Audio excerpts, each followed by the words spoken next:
I used to work in a state-owned company, and you could only become employed in it if you passed a public selection program. I was in the first batch of people that came in, and there should be 4 other batches. There were a lot of vacancies in the company as well. When I got in, people in my area of expertise got internally interviewed, so we would get directed to the company sections that best suited our skills, but we would also be interviewing back the managers. When it was my turn to ask question about management, I was ensured that there was flexibility regarding work hours, since I regularly took other selection programs away from the city and I would need to be absent from work sometimes or work remotely in different days of the week. I was selected and my manager soon started her vacations. Company policy also stated that we could use our overtime hours to miss a day's work if our manager allowed, and that work from home days could be changed at the manager's discretion. Not long after, I had to go to a public selection that required my absence during a Monday, trip day, and a Tuesday. Exam day would take about 4 hours.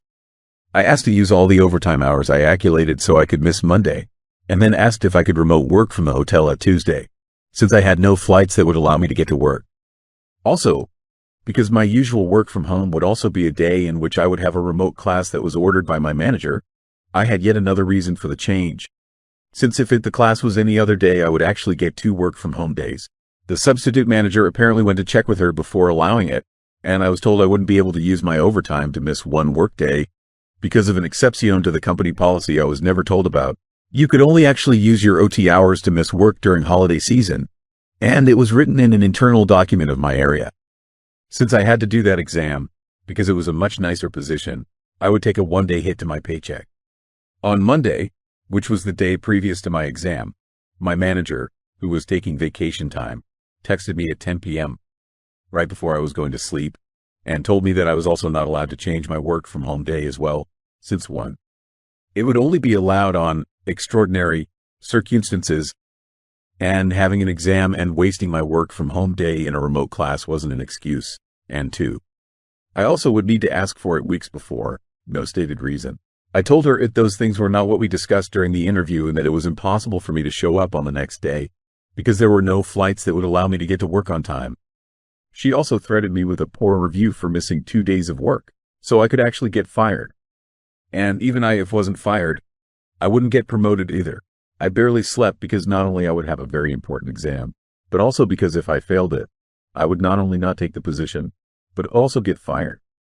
Thankfully, the scores were published on Wednesday, the day after, and I managed to get a good enough score to pass, but I likely would have gotten a better one if I had slept well, and scoring better gives you better things at the new position.